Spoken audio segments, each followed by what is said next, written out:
momento para compartirles la pantalla, porque creo que lo vimos de una manera un tanto rápida. Y a ver, permítanme.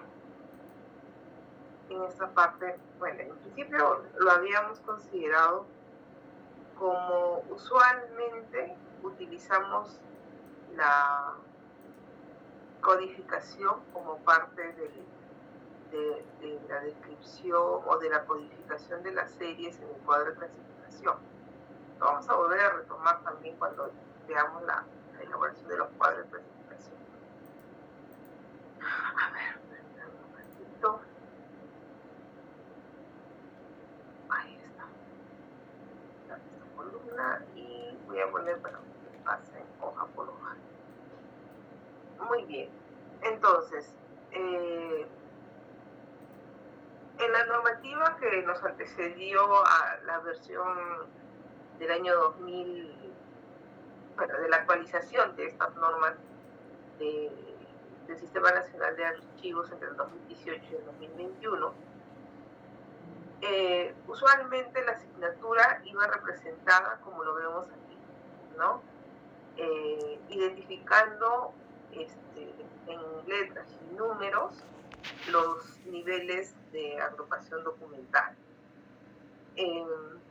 Básicamente estaba descrito a ese nivel para poder reconocer luego en las unidades de instalación esta codificación y vincularlo con las agrupaciones documentales. Pero en realidad, si nosotros ahondamos un poco en la literatura archivística, encontramos que hay algunas propuestas y algunas variantes. Hoy en día, en nuestra norma, lo que hay es vamos a decir así, una apertura, ¿no? A utilizar criterios que les permitan un reconocimiento, vamos a decirlo así, más abierto, ¿no? De acuerdo a sus necesidades o de acuerdo al planteamiento que puedan tener en su institución, en su archivo. Porque también he sabido que cuando salieron nuestras normas archivísticas iniciales, no estaba todavía en desarrollo la tecnología como hoy en día la conocemos. Y es muy probable que esa influencia, ¿no? Sobre todo de que hoy en día se sistematice o se tercerice, ¿no? la custodia de los documentos en las unidades de instalación, haya hecho que definitivamente se trabaje de una manera más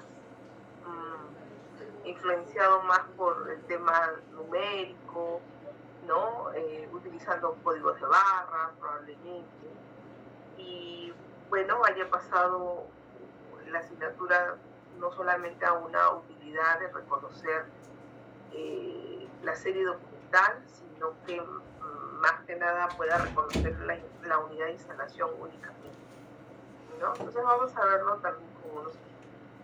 Ahora, en el caso tradicional, que es lo que estamos viendo en este momento, básicamente era recoger en letras el nombre del área, ¿no? Y con esto, de alguna manera, había que cuidar que no se repitiera el código entre otros, con otras oficinas, con otras unidades de organización.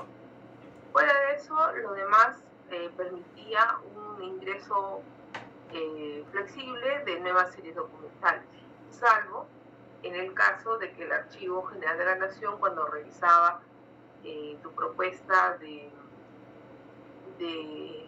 este índice de series documentales, te dijera, no, en el índice no era, en la tabla de rendición de documentos, te dijera, bueno, primero van los que tienen mayor cantidad de años y luego van los que tienen menor cantidad de años a nivel del tiempo que se guardaban los documentos en los archivos.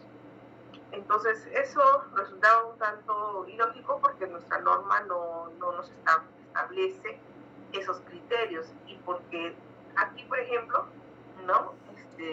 Podríamos decir que era una codificación alfanumérica porque suponiendo que la oficina se llamara Oficina Central de Servicios Generales, ¿no? Yo omitía, pues está tachada esta parte donde dice Oficina Central de, y solo nos quedábamos con Servicios Generales, con las 4 primeras letras, y formábamos el código SEGE.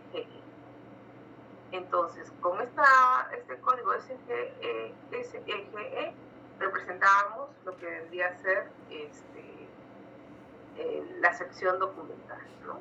Estaba orientado a representar la función principal. Era como nosotros lo identificábamos. Y en el orden, bueno, empezaba obviamente en el 1, 2, 3, 4. Tantas series documentales existían, ¿no? Entonces, pero ahí yo o cualquier persona que iba incorporando esta codificación o asignatura al nombre de sus series documentales, no tenía que establecer algún criterio adicional de ordenamiento, por ejemplo, alfabético, ¿no? Si fuera así el caso, haciendo una combinación, esta serie que se llama, en el ejemplo, mantenimiento de bienes, ¿no? Tendría que estar posterior a esta otra serie que se llama asignación de vehículos, ¿no? Entonces, sería lo recomendable, muchos archiveros lo aplican de esa manera. Lo que les mencionaba era que anteriormente, porque hoy en día yo entendería que ya hay más flexibilidad al respecto, lo que hacían era no tener solo este cuadro en el que me indique código y agrupación documental, sino que se completaba con la cantidad de años en custodia, o sea, los plazos de retención. Y se valoraba en función a que primero iban los de mayor cantidad de años y al final iban los de menor cantidad de años en custodia. Entonces, e incluso se decía, la correspondencia siempre va al final porque es la que tiene menos valor. Y eso era relativo. Muchas instituciones no identificaban esos mismos criterios para aplicar en sus cuadros. Y lo cual considero que, desde mi punto de vista, tampoco es algo que debería tomarse como referencia. ¿Por qué? Porque imaginemos que se cree una nueva función en la oficina y se tenga que incorporar un nuevo código. Entonces, en ese caso, y que fuera un código pues que empiece con la letra P, ¿no? No sé, plantillas de registros, de préstamos o distribución de vehículos, vamos a decir así, empezaría con la letra D, y entonces debería estar anticipadamente a la M, ¿me entienden? No cabería establecer un criterio con esa prioridad, ¿ya? Entonces, la asignatura hoy en día está principalmente contemplada para poder estructurar una codificación a nuestras agrupaciones documentales.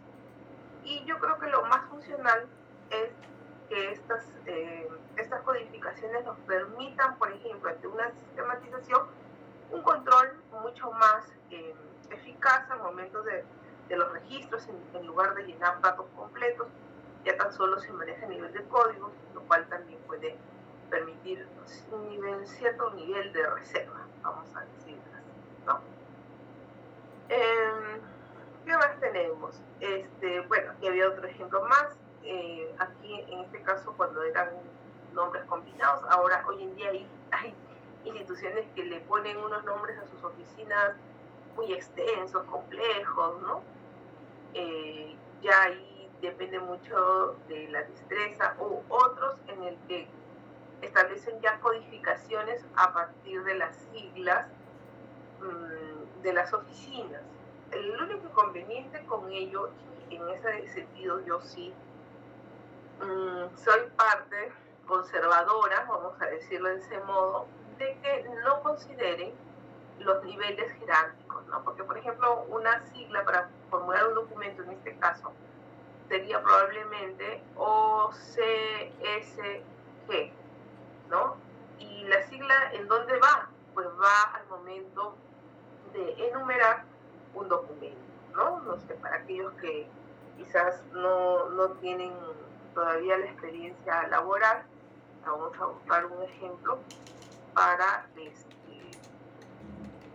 para poderles mostrar, ¿no? A veces son cosas que parecen muy obvias, que deberíamos todos manejar, pero en realidad si no tenemos mucha experiencia, a veces tenemos pues documentos en casa y no nos percatamos de que esta documentación se encuentre con las características que vamos mencionando aquí en los ejemplos, ¿no?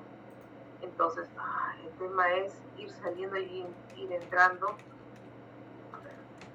ir ahí, para que podamos ver conjuntamente este tema de la búsqueda de luz, para que se entienda, ¿ya?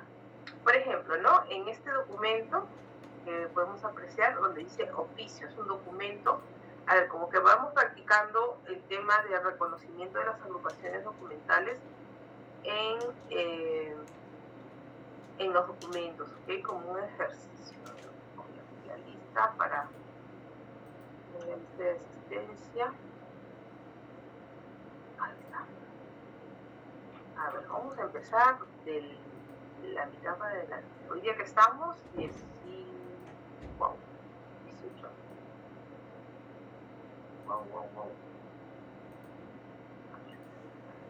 No, para ubicarme. Qué rápido han pasado los días. Ya está. Muy bien. Entonces voy a empezar de la mitad para arriba y para abajo porque son los que a veces no alcanzo a llamar. ¿De acuerdo? A ver. Por aquí tengo a... Vamos a empezar. A ver, Gutiérrez, Rocío Gutiérrez. Rocío Gutiérrez se encuentra.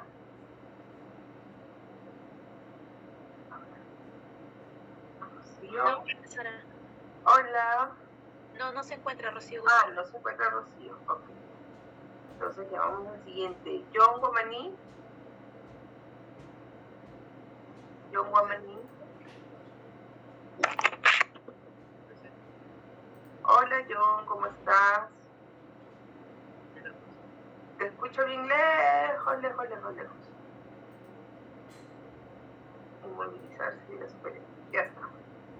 John, a ver, en el documento que estamos viendo, si se te dificulta el audio, escribe por el chat, por favor. El documento que estamos viendo en pantalla, que se resalta más, ¿cuál es el fondo documental que podemos identificar en ese documento? ¿A qué fondo documental le pertenecería? Congreso de la República. Muy bien, Congreso de la República, ¿todos estamos de acuerdo? ¿Hay alguien que considere que no pertenece al Congreso? Yo lo veo muy chiquito. Sí, no se nota casi nada. John tiene ojo biónico. Lo que ocurre es que yo tengo la pantalla en mi delante. Acá está. Vamos a abrirlo acá. Ahí se ve mejor. Aunque ahí dice congresista de la República. Claro, pero el fondo documental, recuerden que siempre le manifiesto que el fondo documental es la noción del todo a nivel del organismo productor, ¿no? No nos vayamos a distraer con las noticias alternas. Este es el documento, sino que está inserto en un comentario que se está haciendo aquí. Muy bien, sí, es correcto. El fondo documental en este caso sería Congreso de la República. Muy bien. Cuando yo les mencionaba, ¿no? Hace un momento, la posibilidad de utilizar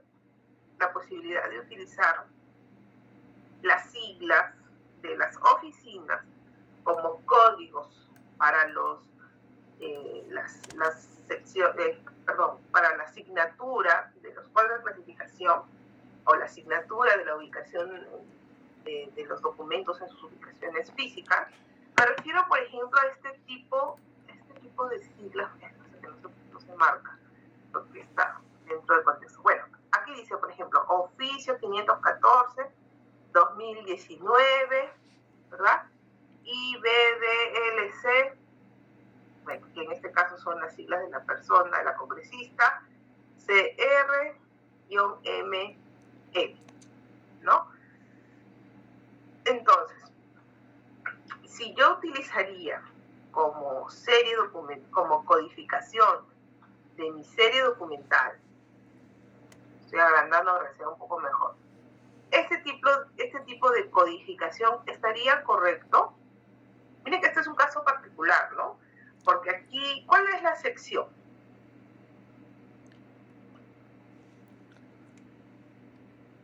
A ver, ¿cuál es la sección? Ahí tienen el sello, ahí tienen la firma. No sé, en paralelo voy a ir buscando si hay un cuadro de clasificación de congreso en el AGN. Vamos a ver, porque sería interesante saber cómo han hecho su propuesta, ¿no? Cada congresista sería una suerte de sección documental. Interesante, ¿no? A partir de la emisión de este documento tienen autonomía. Aparentemente sí. A ver, central de compras, miren aquí podemos dar siempre una ayudadita a la mirada de lo que está publicado. Aparentemente no tienen su PCDA o no está publicado. A ver, ¿qué me han escrito? Hola, ya, buenas noches. Bien, miren, si fuera el caso que yo quisiera utilizar las siglas de un documento, ¿ya? Como un descriptor o como una codificación para las series documentales, por ejemplo, en este caso, que fuera como una regla, vamos a decir así, como el principio de procedencia, que siempre lo puedo aplicar, me llevaría a un tema complejo, ¿no? Porque en este caso, por ejemplo, las siglas provienen o corresponden a la persona que lo generó. Entonces, yo estoy deduciendo, no he visto su cuadro de clasificación, pero estoy deduciendo, ¿no?, que cada emisor, en este caso cada congresista, por las facultades que le permite las normas, puede dirigirse, ¿no? En este caso se dirige hacia a un periodista, ¿no?, a un diario. Y miren, las siglas de ella, que es Jenny, Vilcatoma, de la Cruz, son las que se evocan o se indican en este número de oficio. Luego ya viene una sigla del Congreso y luego viene otra sigla ML, que ahí sí, supongo yo, será quien lo proyectó, y la verdad es que, bueno, no sabría decir, ¿no? No se expresa aquí en el documento a qué deviene esta sigla. Entonces, ¿sería correcto que yo denomine la serie documental con el nombre de la persona? ¿Qué dicen ustedes? A ver, ¿qué opinan? Vamos, chicos, opinen, así esté incorrecto, o sea, algo en lo que no estén muy seguros. Gladys, ¿se encuentra Gladys? Profesora, en el caso de Gladys, ella le dio un correo con anticipación porque la han operado. No sé si... de veras. Ya, perfecto. Entonces, no está Gladys. Yael, que ya vi que ingresó. A ver, Yael, ¿qué pasaría en este caso, que es un caso muy personalizado del Congreso, ¿no? Yo consideraría, para describir mis series documentales, estas siglas IBDLC, que corresponden a Jenny Vilcatoma de la Cruz, que es en realidad la congresista, ¿no? ¿Estaría correcto? ¿O qué implicancias tendría? A ver, no está bien Yael, porque Yael que sí se está poniendo al día. A ver, Catherine. Sí, profesora, buenas noches. Hola, Catherine. A ver, ¿qué me puedes comentar al respecto de utilizar esos códigos para poder describir las series?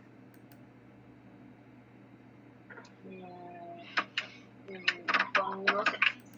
sería correcto poner el nombre de una persona en una serie. Pero, por ejemplo, bueno, en el caso del Ministerio de Justicia, en donde labora una de mis compañeras, hay una serie que se llama sobre el caso Vladimiro Montesinos y Fujimori, o sea, tiene el nombre de ellos. Y no sé si es que en este caso también podría aplicar. La verdad, yo no tengo mucha experiencia en lo que es en archivo público, yo trabajo en un archivo privado. Está bien, Catherine. Solo por una curiosidad de precisión, lo que mencionas acerca de Vladimiro Montesinos y Fujimori, ¿es una sección o una serie documental? Es una serie. Ah, ya, ok. Sí, Natalia. Profesora, ¿qué tal? Buenas noches. Yo también creo lo mismo que la compañera, porque, bueno, trataría de una documentación de esta persona, ¿no? No sé, como un grupo de expedientes. No sé, profesora, lo veo más que nada por ese lado, ¿no? Así como dio el ejemplo de Vladimir Montesinos, que cuentan con muchos expedientes, ¿no?, sobre el caso. Sí. Bien, está muy bien sus opiniones. Melissa. Profesora, buenas noches. Bueno.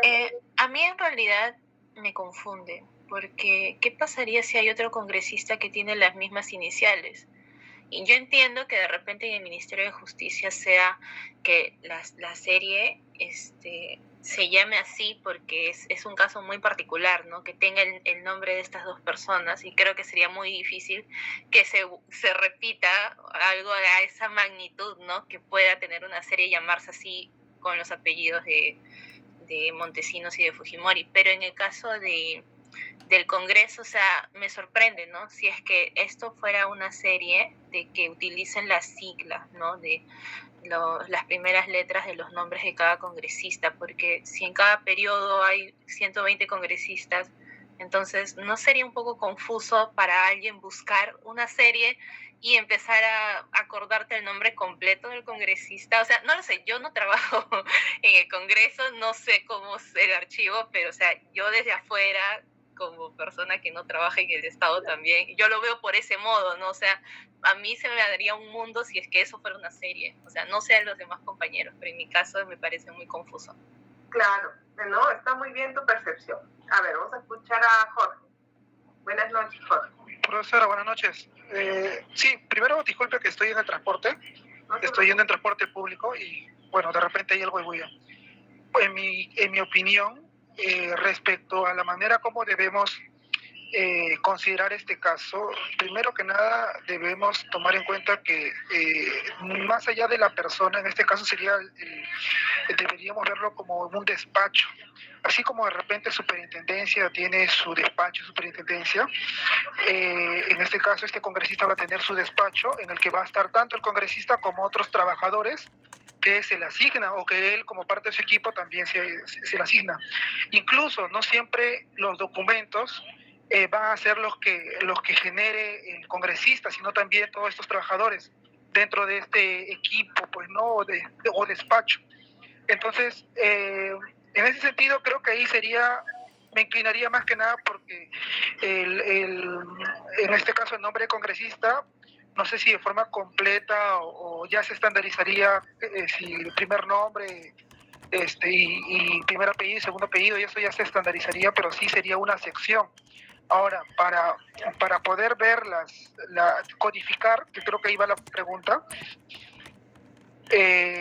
bueno, en base a esa estandarización se podría coger las iniciales del congresista y numerar, pues, ¿no? De acuerdo a las series documentales que se identifiquen, del 1 hasta las que tengan, ¿no? Me parece que yo lo veo así. Bueno, puede haber también otros criterios. Claro. Muy bien, Jorge. Gracias. Y ten cuidado con el celular en el carro. A ver, una de las cosas, y miren que este ejemplo ha salido al azar, pero como siempre digo, Diosito es archivero. Y nos ayuda a encontrar ciertos casos que nos pueden llamar a la reflexión y justamente a poder analizar teoría versus práctica. Miren, ¿Qué es lo que nos indica tanto la parte teórica como el marco normativo? Siempre lo andamos comparando. En primer lugar, yo tengo que identificar. Eso nunca se olvida, ¿ya? La identificación pasa por revisar el organigrama, ¿no? No tengo ahorita el organigrama del Congreso. Mientras que hablo, de repente lo voy buscando. Entonces, en el organigrama debería estar la estructura, ¿no?, de cómo se componen los grupos congresales, ¿no? Yo me imagino, porque tampoco trabajo en el Congreso, miren, he buscado ahorita rápidamente, ¿no? Y aquí vemos que, bueno, hay una estructura administrativa que es lo usual, lo estándar. Nuestros sistemas administrativos siempre van a estar presentes, ¿no? Las áreas de auditoría, procuraduría, comunicaciones, bueno, todo el soporte, digamos, ¿no?, administrativo, y su conformación del Consejo Directivo, Mesa Directiva y la Presidencia del Congreso. Y miren, qué interesante, hay una dirección parlamentaria, esta está considerada como, no tiene denominación, bueno, aquí está separada Dirección General de Administración y una Dirección General Parlamentaria. Esto mismo, por ejemplo, nos va a pasar en hospitales, en clínicas, probablemente postas médicas o centros médicos, en donde hay una administración formal, ¿no?, que ve las compras, la logística, el control del personal, las vacaciones, en fin, ¿no?, toda la parte administrativa, y va a haber una parte médica, ¿no? Incluso en grandes hospitales, en clínicas, hay un director médico y un director administrativo, ¿no? Entonces, miren, aquí en la dirección parlamentaria también hay una serie de áreas, ¿no?, que habría que ver en dónde encajan los parlamentarios. Desde mi punto de vista, ¿no?, está dentro de lo que son las comisiones como estructura formal del funcionamiento del Congreso, ¿no? Porque en las comisiones se dividen los diferentes asuntos que tratan, ¿no? La comisión de presupuesto, la comisión de seguridad, la comisión del constitucional, ¿no?, la comisión de tecnología, de telecomunicaciones.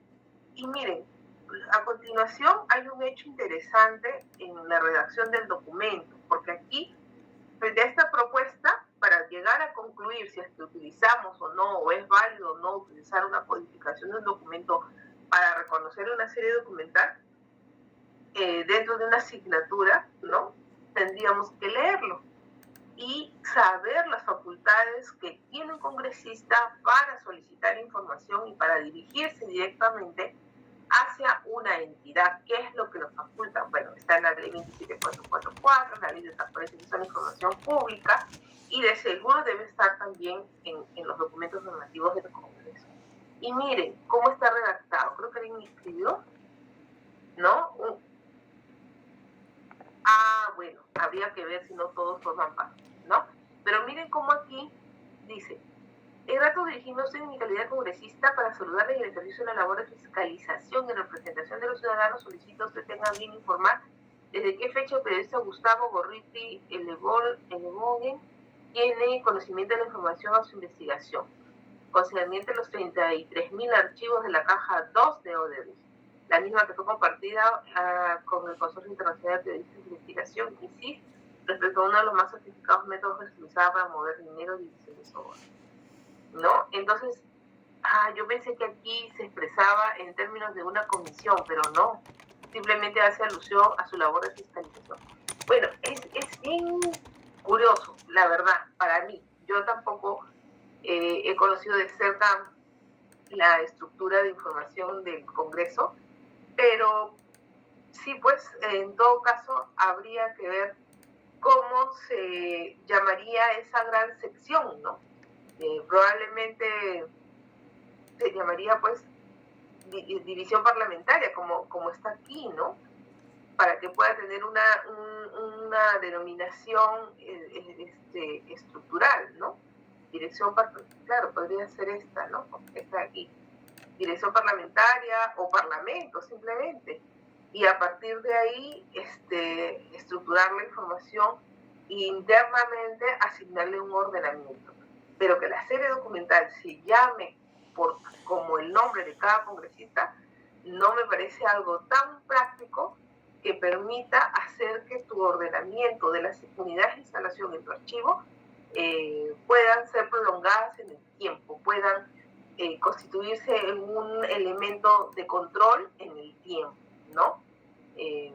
Pero sería importante conocer, y miren, justo no está su cuadro de clasificación publicado, pero su PCDA publicado, pues sería bien interesante conocer cómo se administra este archivo. Bueno, algún día, ¿no? Algún día alguno de ustedes de repente llegue a ser encargado del archivo central o del departamento de gestión documental, como dice acá, y me invitan, por favor, si llegan, con todo gusto, me gustaría conocer de cerca porque es la primera vez que veo esta generación de documentos con esas características. Uno no deja de aprender nunca. Entonces, acogería el comentario de su compañera en el que dice que no sería tan práctico, ¿no? Codificar con los nombres de cada persona. Finalmente, los documentos no le pertenecen a las personas, por más que sean ellas las que ostentan un cargo y son ellas las que se desempeñan en el ejercicio de las funciones, ¿no? Por lo general, se representan las secciones, salvo que estemos hablando de archivos familiares o archivos personales, con la denominación de las personas, ¿no? Porque estamos reflejando probablemente un árbol genealógico de repente. Pero si no, por lo general, si se está desempeñando un cargo, definitivamente ahí lo que hay que hacer es establecer una estructura de información que permite el reconocimiento. ¿Yo qué haría? De repente cuando les entregan su constancia, ¿no?, de haber sido elegidos congresistas, de repente estas constancias están numeradas, ¿no? Y hay desde la 1 hasta la 120. Entonces, yo crearía una suerte de sección de gestión parlamentaria y como que sus divisiones congresista 1, 2, 3, 4 hasta el 120, independientemente de qué año sea, y al que le toque el 1 siempre estarán los diferentes documentos agrupados por los documentos emitidos por los correspondientes congresistas, podría ser. Ya que no todos forman parte de las comisiones, ¿no? Como mencionaba su compañero Jorge. Entonces, hay que buscar esa forma de cómo lo tienen. Yo estoy ahorita repensando a ver si alguien que conozco, en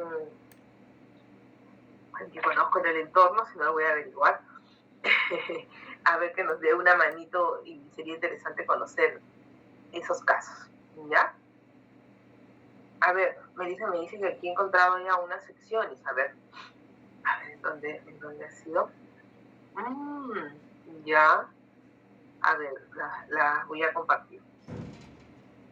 Claro, pero aquí creo que está más como inventario descriptivo, más que como un cuadro de clasificación. A ver, estoy entrando para compartir la pestaña. A ver. Uy, ¿dónde fue que se quedó? Voy a ir cerrando. ¿Dónde está? Alerta.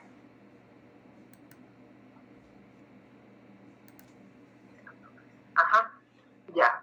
Sí, bueno, aquí está guía de las principales secciones y series documentales del Archivo General de la República. Sección documentos de los congresos, convenciones y asambleas. Sí, aquí están más por las funciones, pero por ejemplo, ese tipo de documentos que emiten los congresistas, donde podría ser sección documental de la Cámara de Diputados, y esto es bastante antiguo, no, ni que hablar. Eso es sección documental de Congreso, leyes, proyectos, comisiones investigadoras, comisiones de ética, actas, congresistas regionales, Bueno, aquí las han agrupado por, me imagino que en esos años tendrían esa estructura, comisiones, y ahí se ve mejor la forma de las comisiones.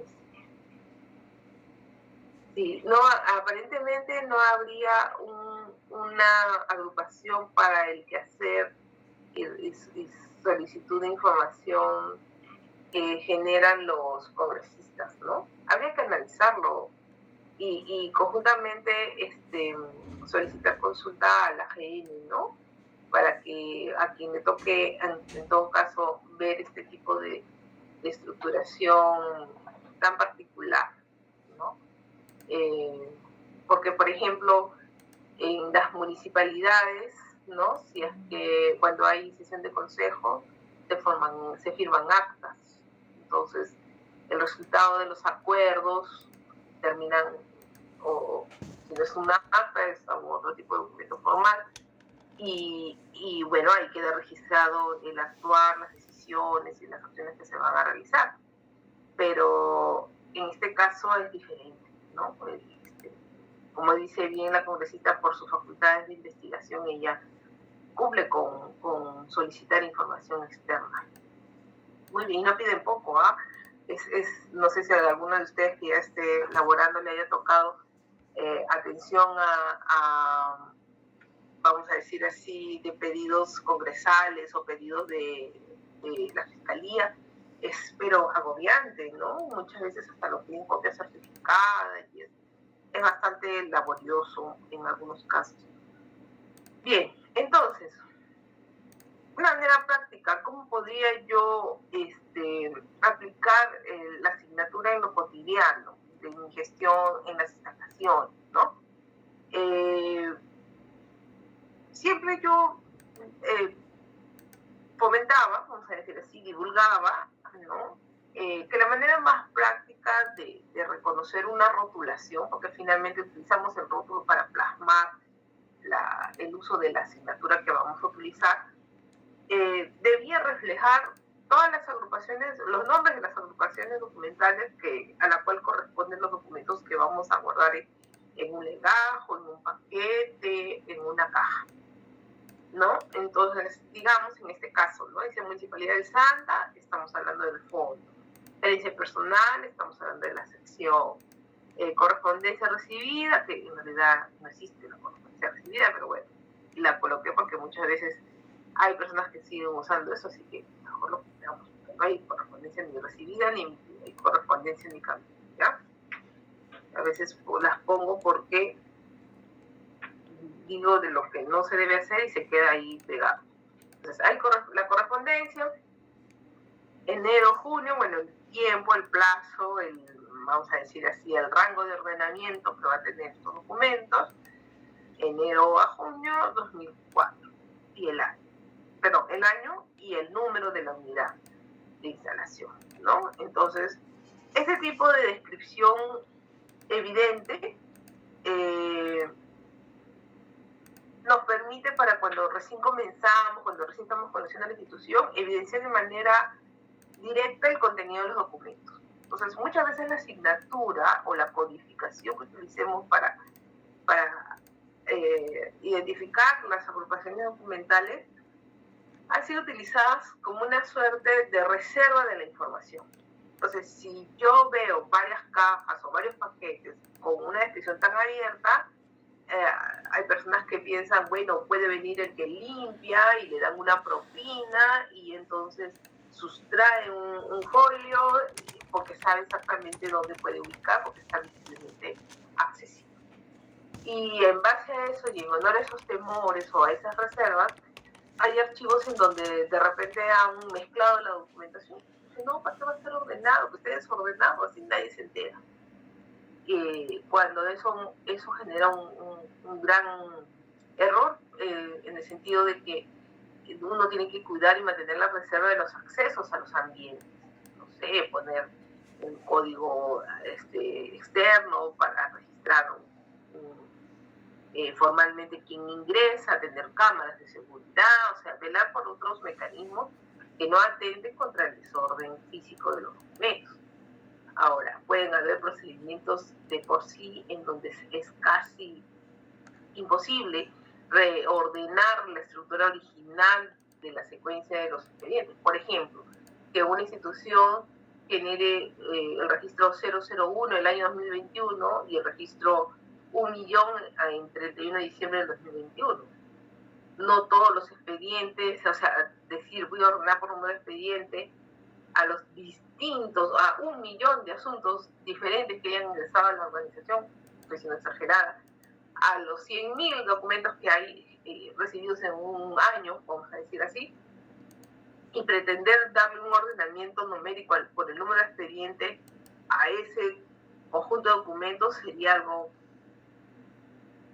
imposible, ¿no? Porque cada registro representa un procedimiento diferente entre sí, solamente que el registro de ingreso a la institución es único. Entonces, son criterios que en realidad no son los adecuados a tomar en cuenta para establecer la descripción de la asignatura. No va por ahí.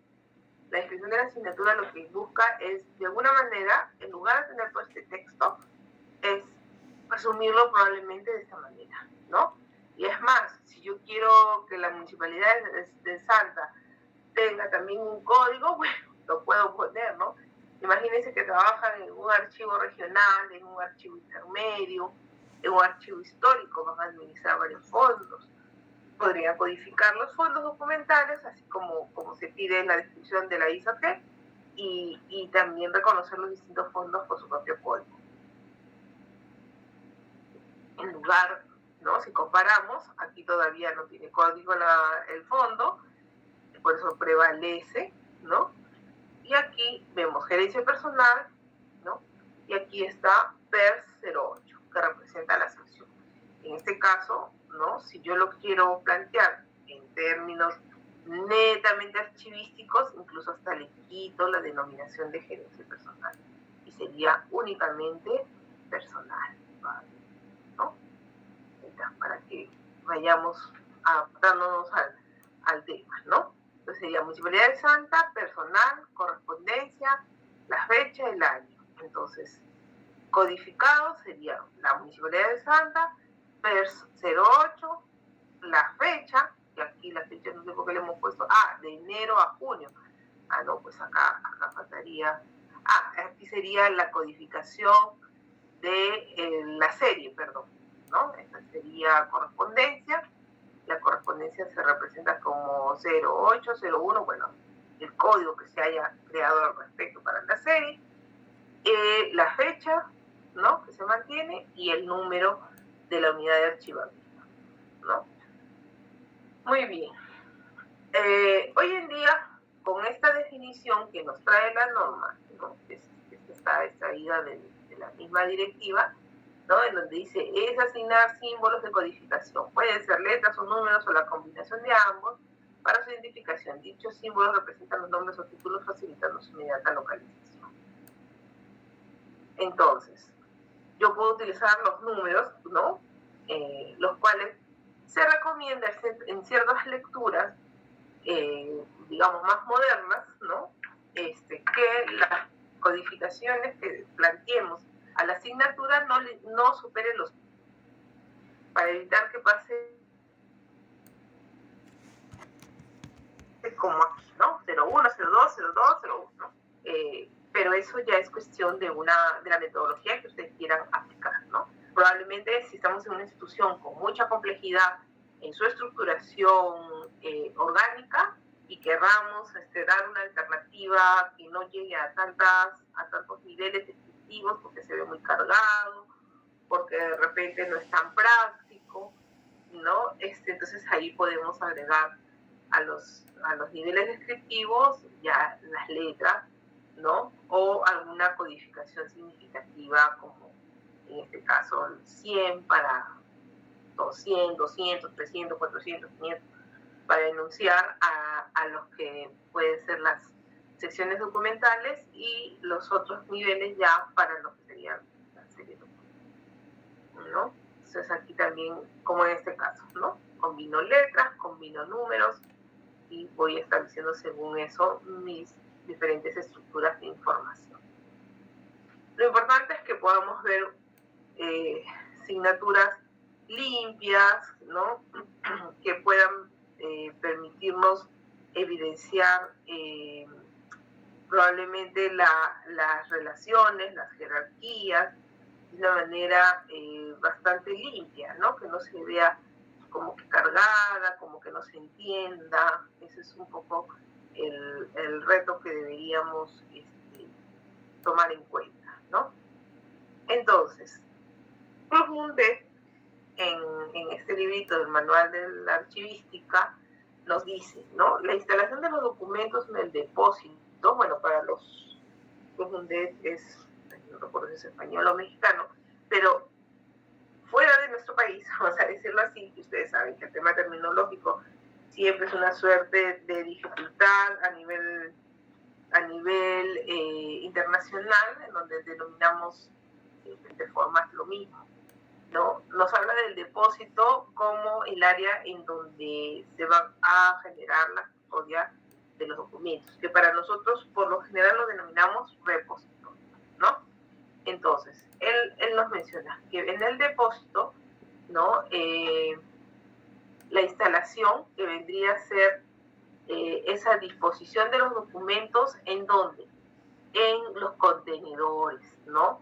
Dice, la instalación de documentos en el depósito es una tarea íntimamente relacionada con la organización de los fondos y consiste, como su propio nombre indica, en la ubicación física de todo el fondo mediante medidas de instalación, ya sea caja, legajos o literal, ¿no? Lo que él está comentando.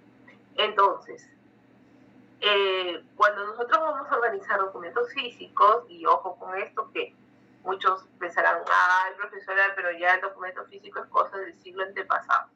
Pero les aseguro que todavía en el Perú, por lo menos los próximos 30 años, va a ser algo que nos va a seguir dando de trabajar, porque difícilmente pues, se va a llegar a eliminar todo el papel, aparte que hay documentación con valor histórico, ¿no? Que tenemos que seguir conservando en soporte papel.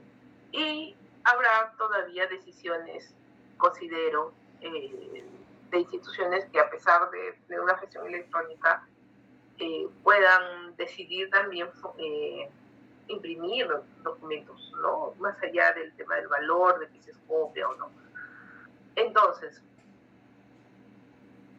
aquí le da otro sentido a la asignatura, ¿no? Le da un sentido de representación de la ubicación del documento, ¿no? Más allá de la codificación como elemento de una agrupación documental que lo identifica como un criterio de clasificación, vamos a decir así, ¿no? Dice, las cajas y los legajos son agrupaciones de expedientes, bueno, expedientes o documentos, en forma de paquetes o protegidos por un envase. Bueno, otros autores pueden entenderlo como un contenedor. Así ubicados en las estanterías para ofrecer mayor protección a los documentos y la asistencia a los agentes constitutivos. Aquí en la fotografía, bueno, lo escogí, incluso habla de las medidas, pero no esa la materia del tema que estamos viendo. No se distraigan, ¿no? Pero aquí un poco representa lo que se menciona, ¿no? O sea, en las estanterías físicas, cuando les toca a ustedes aplicar un proyecto de organización documental, es importante que también definan cómo es que van a colocar la descripción, vamos a decir así, de su rotulación en la parte externa de la caja, ¿no? Y ahí tienen que determinar justamente este tema de la asignatura, ¿no? Si solamente van a describirlo como les enseñaba ese rótulo básico, ¿no? O una propuesta como esta. Miren este caso. Dice el autor, ¿no? Sigue siendo texto literal de lo que dice la lectura. Dice, antes de introducir un expediente en su correspondiente caja, procede a identificarlo a fin de saber cuál es su ubicación física. O sea, para él va más allá que una codificación únicamente de la serie y la sección, como reconocimiento de la agrupación documental, sino que te habla ya de su ubicación en la estantería o en el mobiliario que van a utilizar. Para ello se le otorga una asignatura que haga referencia a la unidad de instalación que lo contiene y a su orden dentro de esta. ¿no? Como en este caso que hay este ejemplo. Así, un expediente ubicado en la caja o en el legajo 97 y cuyo número de orden es el 3, por ser este su lugar, se le dará una asignatura 97. De este modo, la localización física del mismo dentro del depósito será tan simple como inequívoca, ¿no? Entonces, bueno, aquí han establecido un rótulo, y yo creo que esto lo saqué de una página, creo que mejor les comparto desde la página para que lo podamos ver un poquito mejor en relación a eso. No sé si tienen alguna pregunta o una consulta.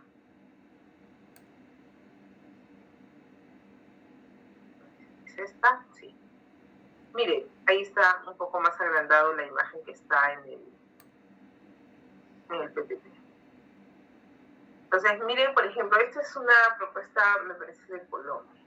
Dice, proceso de gestión documental y está codificado el proceso. No confundir, este es otro tipo de codificación, ¿no? Está codificado el formato dentro del proceso. Rótulo de caja ref X200. ¿No? Este es el código del proceso, este es el código del documento. Versión 01. Uso exclusivo del archivo central, hasta su logo de la oficina, institución.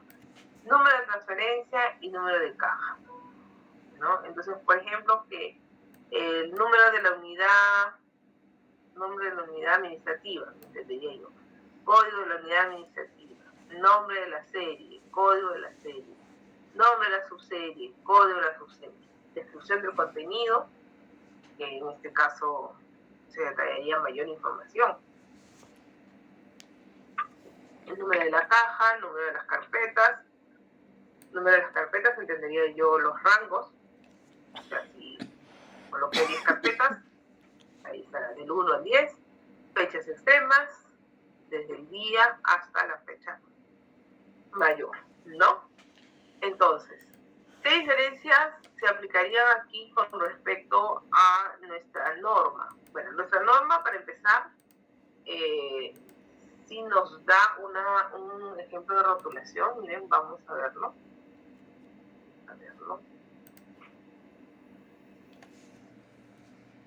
Aquí.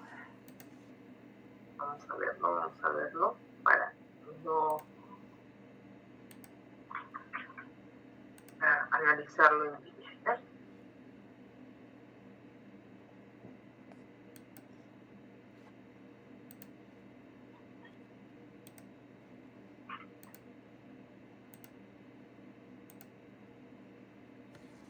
Por ejemplo, esta... no la tenemos acá.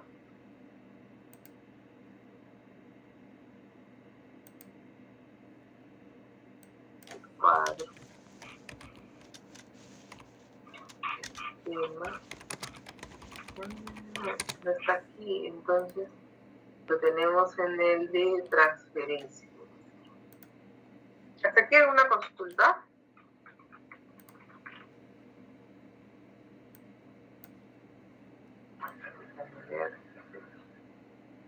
Creí que estaba en el de organización, pero me parece que está en el de transferencia.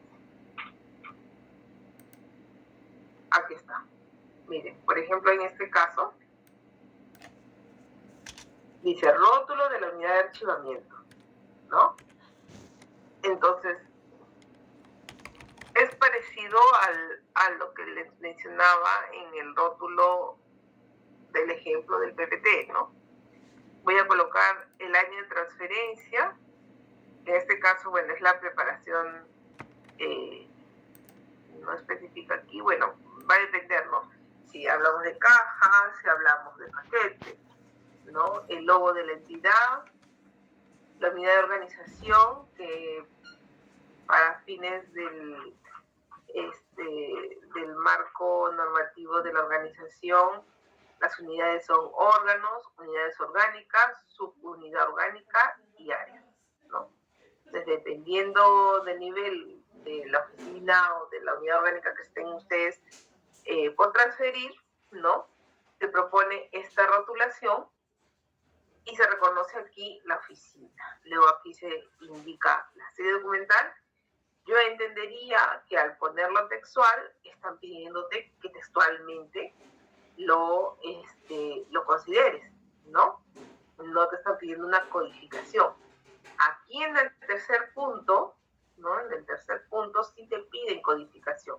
Recién ahí te dice el código de la serie documental, ¿no? O sea, pero es para mí un poco extraño, ¿no? En todo caso, que se pida el nombre de la serie y adicionalmente el código de la serie, ¿no? O de repente es opcional. Lo que ocurre es que aquí no tiene opciones del llenado del rótulo. Entonces, quizás es un poco la debilidad de esta parte de la norma, ¿no?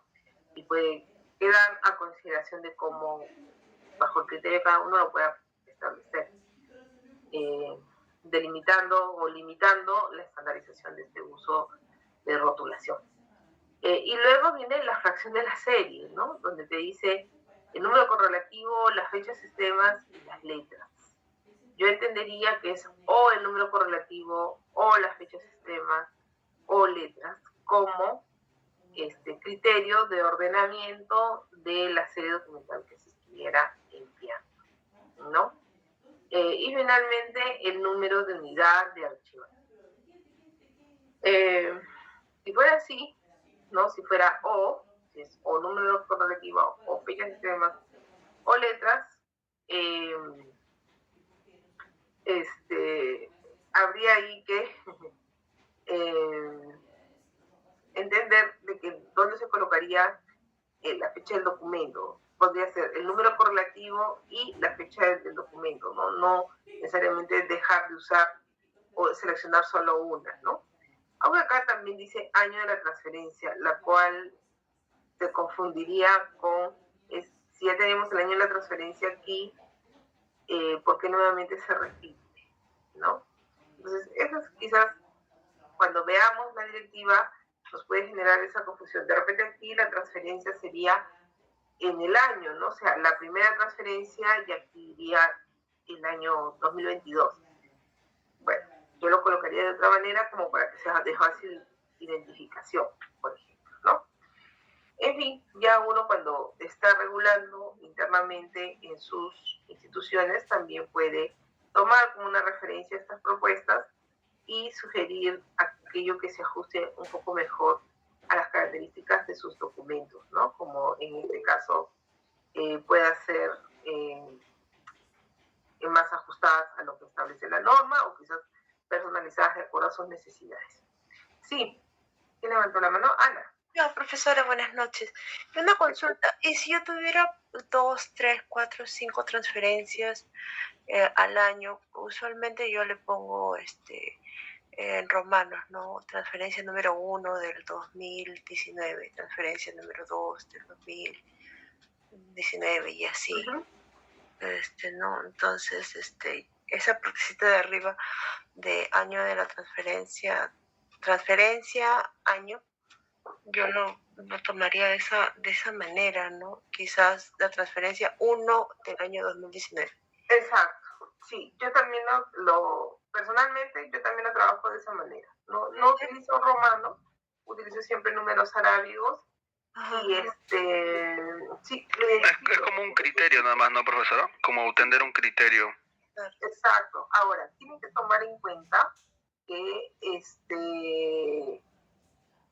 el criterio que menciona su compañero es para que ustedes puedan también relacionar, que recomiendo siempre lo lleven, lo hagan, es el registro de transferencias. Nuestra norma no lo pide como un requisito, pero yo sí les recomiendo que lo tengan. ¿Por qué? Eso lo aprendí en un archivo en donde frecuentemente se iba la luz, miren qué curioso. Se iba la luz y a veces había demanda de búsquedas de expedientes y entonces ellos ¿qué hacían? Por oficina iban agrupando todos los inventarios de series documentales que llegaban a la oficina, la versión final obviamente, y ahí tenían enumerado la transferencia 1 del año, por ejemplo, 2004, la transferencia 1 del 2005, de repente estaba la transferencia 1, 2 y 3 del 2006, pero de esa misma oficina. Entonces tenían separado, ¿no? Y se quedó como una costumbre, o sea, superó el tiempo en que se iba la luz y te permitía relacionar, ¿no? Qué documentos llegaron en un determinado envío de transferencia al archivo. Porque eso también les va a ocurrir o les habrá pasado para aquellos que tienen un poquito de experiencia laboral, que las oficinas no necesariamente te envían todo el grupo documental que corresponde al año emitido, por muchas razones. Porque a veces no se atiende a tiempo, porque es un volumen demasiado grande y depende muchas veces de otras instancias y no retornan en los mismos plazos. Y bueno, por más que se trata de reunir toda la documentación, puede pasar el caso de que hasta que esperes que reúnan el 100%, bueno, se va a pasar todo el año y no transfieren. Entonces, vas aceptando, ¿no?, envíos parciales, de repente los 3 primeros meses, después hasta julio, después hasta septiembre y después hasta diciembre. Profesor, ¿eso no genera un desorden? Bueno, ahí ya es el manejo de la administración de tus espacios, ¿no? Porque justamente en la siguiente diapositiva el autor habla sobre también algunas desventajas, ¿no?, en los criterios o en los métodos que él plantea a ser utilizados o ser considerados cuando voy a determinar codificaciones en las unidades de instalación, ¿no? Entonces, un primer método dice reconstruir el código de clasificación en el depósito, estableciendo espacios reservados para las secciones o subsecciones, ¿no? Ahora, hago hincapié en algo muy particular de nuestra norma, ¿de acuerdo? Y de cuando ustedes tengan que presentar su programa de control de documentos al Archivo General de la Nación o su cuadro de clasificación. En nuestra norma no se considera, no se contempla la subdivisión de subsecciones, ¿de acuerdo? Pero en la literatura extranjera, por lo general, vamos a encontrar que a partir de los criterios de descripción que establecen los diferentes autores, es probable que se mencione como niveles las series, subseries, secciones y subsecciones, ¿ya? Entonces es una particularidad de nosotros. Todo aquel órgano, unidad orgánica, subunidad orgánica o área, ¿no?, como les mostré en la directriz de organización de nuestra directiva peruana, vienen a ser oficinas, es decir, secciones. Representan de alguna manera la función principal, ¿no? Entonces, se los hago hincapié porque voy a considerar, como está en los textos, porque no puedo omitir lo que dice el autor, pero siempre haré hincapié y recalcaré para que ustedes lo tomen en cuenta el día que les toque, ya estando en la cancha, elaborar sus propias agrupaciones documentales, ¿no? Entonces, el autor aquí menciona de que ya sea para poder describir o asignar, ¿no?, o aplicar la asignatura en las cajas, en los legajos y en los libros, dice, va a haber ciertas desventajas. Por ejemplo, problemas procedimentales, ¿no?, en las unidades de instalación que ostentan en su lomo un código para su ubicación y posterior localización, consistente en reproducir los dígitos del cuadro de clasificación más un número de la serie, lo que da como resultado una asignaturación muy larga y complicada que combina números, letras e incluso otros símbolos, ¿no? Entonces, yo creo que el riesgo que él ve es que eso no sea tan manejable y no tan comprensible para quienes de repente haya una alta rotación en el archivo y al momento que tienes que devolver, al solo mirar números y códigos, pueda generarte una confusión, probablemente, ¿no? Y no se devuelvan los documentos a la caja que correspondería de acuerdo a la codificación que se haya hecho para respetar cómo se codifica igual en un cuadro de clasificación. Después dice, exige la reserva de espacio libre en las estanterías para añadir la documentación que se vaya agregando con el tiempo. Más como quiera que no es posible prever el crecimiento de los fondos. Resulta totalmente contraindicado, salvo que se trate de archivos muy pequeños y de escaso crecimiento o de fondos cerrados. Eso es algo con lo que van a tener que lidiar y definitivamente les va a generar sus primeras frustraciones laborales, ¿no? Ya les voy haciendo el bullying y se los voy contando para adelantado.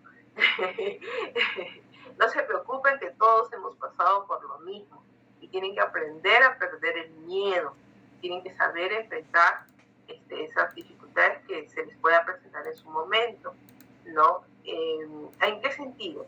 en que si yo, por ejemplo, comienzo a codificar las cajas esperando que la oficina me mande todo en un solo viaje, y diga, ya se utilizó toda la estantería como correspondía, ¿no? Y luego de pronto te dicen, no, pero faltaron 2 cajas que recién no hemos encontrado, y ya tú asignaste la siguiente ubicación física del estante a otra caja, ¿no? Un poco como está en esta gráfica representado, ¿no? Creo que lo tengo también en RJ, a ver, déjenme mirar. Sí, acá está. A ver, este se llama... ¡Ay! Se llama... OCP. A ver, mire, por ejemplo, cuando es una propuesta todavía del tiempo en que yo también estaba por ahí, pero de ahí generaron su propia directiva o hicieron modificaciones a la que estuvimos trabajando en OCP. Mire, por ejemplo, en este caso, ¿no? Lo voy a agrandar un poquito. En la directiva se colocó un poco para ayudar a los archivos periféricos a una mejor distribución de sus documentos en estantería. ¿Por qué? Porque ellos muchas veces tenían estantería móvil por lo general y en la descripción de la caja colocaban, para empezar, que la caja la colocaban de abajo hacia arriba muchas veces. Yo no entendía por qué hacían eso, creo que era por un tema de no cargar el peso y utilizar al final los últimos pisos del estante, o porque habían hecho mal la estantería móvil y pesaba mucho y dejaban libre en los niveles superiores para también evitar la carga del peso. Entonces, lo recomendable es que las estanterías tengan una forma de distribución del contenido de las cajas estándar, de arriba a abajo, de izquierda a derecha, así como nosotros leemos, ¿no? Nosotros no somos chinos, no somos árabes, no somos asiáticos que escribimos hacia abajo, ¿verdad? Sino que nuestra forma natural de ubicación en la lectura, ¿no? Es de izquierda, de aquí a derecha, y de arriba a abajo, y vamos llenando por cuerpos las cajas, ¿no? Entonces se hizo esa propuesta y se incluyó en la directiva. Ustedes pueden buscar, la directiva es pública, está en Google, esta imagen, ¿no? Otra de las cosas es que aquí se estableció, por ejemplo, ¿no? Trabajarlo de una manera más abierta, es decir, que los cuerpos se representen por letras, los niveles se representen por números y las cajas tengan su propio número. Y en el caso particular de estos archivos, creamos un inventario de ubicación topográfica. Entonces, cuando describíamos el contenido de la caja, colocábamos este cruce, ¿no? De estante A, ubicación 1, caja 1. Entonces, el A11 correspondía a la ubicación de un determinado expediente contenido en esta caja, ¿no? Y eso hacía de que se estableciera de una manera indirecta una codificación para los documentos, ¿no? Entonces es bien interesante. Bueno, luego ya creo que se tercerizó y se mudaron los archivos más pequeños a los ambientes y se modificó esa forma de trabajar solo del archivo central, ¿no? De los periféricos. Ahora, en esa época en la que tuve oportunidad de estar por esa institución, vi, ¿no? Conjuntamente con las personas que trabajábamos, que había mucho mobiliario disperso, diferente en las oficinas, y también sugeríamos la identificación, una suerte de reconocimiento también de ubicación topográfica que nos resultaba dando un código único al mueble, ya sea en esas características que no tenía puertas, ¿no? Muebles con puertas y muebles con cajones, ¿no? Dándole también sus niveles en todos los casos para que se establezca una ubicación cruzada, ¿no? Y en el caso de las estanterías móviles, que bueno, particularmente lo tenía el archivo central y los periféricos, también se trabajaban a través de letras y números, ¿no? A, B, C y D, y de arriba abajo, 1, 2, 3, 4, ¿no? Y aquí era 1 y aquí era, no, las letras, ¿no? Las letras y los números. Entonces, esta forma de trabajar me parece a mí, en la que se combinen simplemente números y letras, la manera mucho más práctica, ¿no?, de propiciar una codificación. Pero es una codificación que está orientada principalmente para una asignatura de ubicación topográfica, ¿no? Topográfica, no tanto como una asignatura a partir de la clasificación, porque la asignatura a partir de la clasificación es otra cosa, ¿no? Es la que compartimos en los cuadros de clasificación y que si deseamos la incorporamos en el registro del rótulo, como que de repente podemos mantenerlo independiente, ¿no? Miren, dice, el segundo método es el sistema de numeración continuo, que es esta, ¿no? En realidad es esta y estas también, ¿no? Y estas también, numeraciones continuas, ¿no? El más indicado para todo archivo de crecimiento numera las unidades de instalación mediante dígitos alárgicos desde el 1 en adelante. Bueno, es lo que yo considero más práctico, personalmente, ¿no? Porque el número 1 está adelante, ¿no? El número 5 está delante del 6, ¿no? O anterior al 6 y posterior al 4. O sea, no hay más ubicaciones para otros 5 más, ¿verdad? Entonces, eso también, ¿qué les permite a ustedes? Haya luz, haya sistema, o no lo haya, ustedes manualmente, visualmente, pueden ejercer un control de la ubicación de sus unidades de instalación en el archivo. Encontré esta otra propuesta, esta me parece que es de PROMPERÚ, también en Googleable, sus directivas, también las pueden ver, cómo etiquetan o cómo reconocen ellos su etiquetado para sus cajas, ¿no? Entonces acá le habían puesto Archivo Central de PROMPERÚ, el órgano, yo me imagino por lo pequeño, que son siglas, creo que ahí lo dice, siglas, unidad orgánica, sus siglas, y la unidad funcional, bueno, de seguro para casos en que tengan unidades funcionales, ¿no? Y lo que mencionaba su compañera, Ana Sofía, respecto a los números de envío, ¿no? El año, bueno, en estos casos ellos le han puesto el año primero y luego el año correlativo, bueno, perdón, el número de envío correlativo. Asimismo, el número de caja, ¿no? Y el uno del total de cajas. Bueno, ese uso sobre el total de cajas también es un tema opcional, de criterio, de cómo ustedes consideren ese control, qué tan grande sea su archivo, qué tanto volumen ingrese. ¿Por qué? Porque imagínense que una oficina tiene 3 cajas y te quiere mandar ya de transferencia. ¿Le vas a negar? Le vas a decir, no, 3 cajas es muy poquito, avanza más para poderte recibir. Podemos nosotros condicionar las transferencias a volúmenes, a que si es poquito, es un poco más, o es mucho. No se puede. Hay ministerios que, bueno, hoy en día ya todo está muy sistematizado, pero, por ejemplo, había ministerios como, probablemente, que recuerde yo una experiencia de un compañero, o sea, de un participante en un curso que mencionó en el MEF, ¿no? Todo lo que eran notificaciones de cumplimientos de metas de las entidades del Estado llegaban al ministerio. Y alguien se toma la molestia de revisar todo eso y dice, la verdad, que llega directo al archivo, a veces me piden una muestra, a veces hay documentos que nunca nadie los ve, pero se archivan igual. Entonces, ¿qué ocurre? Así como tenemos dificultades en encontrar de una manera bien práctica, ¿no? Directa, el establecimiento de los procesos, los procedimientos para su trabajo colaborativo, porque la entidad no se ha preocupado quizás por alinear correctamente su forma de gestionarse administrativamente, también puede pasar con disposiciones que se dan a nivel nacional y nadie regula, nadie identifica si eso es válido o no. Por ejemplo, yo encontré en una institución un archivo en donde se les pedía a todas las entidades del Estado anualmente o semestralmente, creo, semestralmente, informar por todos los gastos presupuestales realizados al año. Y era un mandato, había salido en el diario peruano.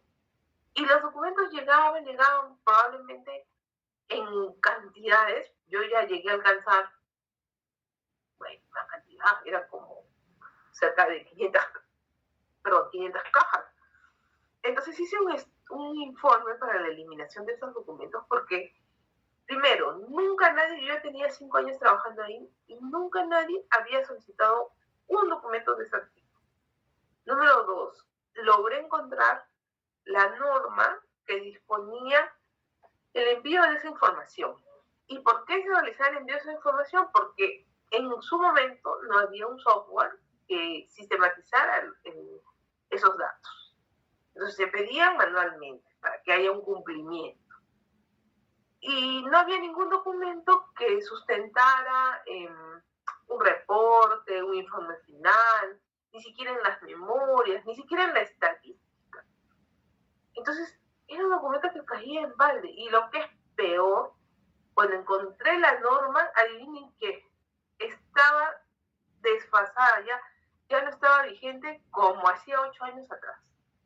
Entonces, ¿qué hacía guardando documentación de inicios del año 2000 o fines del año 1990 y tantos a esa fecha que no tenía razón de ser? Por último, en el peor de los casos, había otro software con otros fines que de una manera indirecta tenía esa misma información. Quizás no consolidada, había que sacar reportes si queríamos tener una información consolidada, pero era la misma. Entonces, yo sustenté que habiendo pues un sistema en donde puedes volver a recuperar la información, en donde la norma ya no estaba vigente, donde no daba ningún valor agregado, no constituía un trámite, era tan solo una cuestión de notificación ya. Entonces, y no generaba ningún préstamo, ninguna consulta en cerca de 5 años, y revisando los registros de servicio, que eso sí era lo bueno en esa institución, tenía una cultura archivística de más de 30 años. Entonces, había revisado los registros de archivo, de servicio archivístico de préstamos de los últimos 30 años, y no había ni un solo pedido de esos documentos. Afuera. Candidato a la eliminación. Y lo que es curioso, nadie quería avalar esa eliminación, lo presenté yo mismo de puño y letra, y bueno, ahí quedó, eliminado, ¿no? Entonces, es complejo utilizar estos mecanismos de poner totales de caja, ¿no?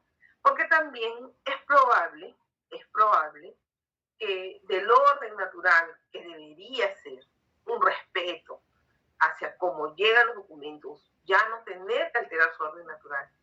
Pero si pasa que te va llegando cosas parciales, encima, a veces mezcladas, ¿no? No mezcladas como serie en sí, está su propia serie, la continuación de otra serie, pero a veces la caja te queda a la mitad y no vas a desperdiciar espacio. O sea, hay un momento que puedes estar administrando un archivo en donde cada hoja cuenta, cada espacio para cada folio cuenta. Entonces no puedes estar dejando espacios en blanco y compartes una caja con diferentes series. ¿Me entiendes? Entonces, cuando ya te llega la otra parte y puedes formar una nueva caja íntegra con esa información, ahí probablemente tienes que alterar la continuación o la numeración o el total o el envío, como fue. Hasta ahora, creo que en un solo archivo de los más de 10 que he pasado a lo largo de mi carrera, habré visto que hay cajas que ya no se mueven y que desde el orden natural o el orden que aplicaron una vez se quedó intacto. Como dice el autor, aquel archivo pequeño o archivo cerrado. Después, archivos en movimiento es muy improbable. O sea, te puede llegar la rotulación, puedes implementar la correlatividad de cajas para el envío, pero si se ha llegado parcializado y quieres luego tener un orden físico, ya sea porque vas a hacer una propuesta de eliminación o ya sea porque tienes otros intereses de tener unida la documentación, o sea, de nada te va a servir, o no de mucho, en todo caso, te va a servir tener descritos esta numeración de cajas de uno sobre un total general, porque se pierde del día a día, ¿no? Bueno, y esas ya son un poquito complejidades que vamos descubriendo a medida que vamos ganando la experiencia en administrar los espacios, ¿no? Entonces, esa parte me parecía importante de revisarla, porque es algo con lo que nos encontramos, ¿no? Y que aunque hay por ahí creo que el Club Mundial también, ahí tienen algunas partes en el ordenamiento que habla también sobre la necesidad de un ordenamiento material, ¿no? Un ordenamiento físico, no solamente de los documentos individuales, como piezas, como unidades de información, como legajos, como expedientes, sino un ordenamiento de las cajas, ¿no? De las estanterías, en las que podamos ver reflejado la organicidad de la institución, ¿no? Entonces, eso es complejo, enfrentarlo en un día a día, porque a veces los archivos no tienen el espacio suficiente y de ahí, bueno, provienen muchas formas creativas que podemos utilizar para adecuar a esas limitaciones. ¿Sí? Muy bien. Bueno, ya vamos acabando.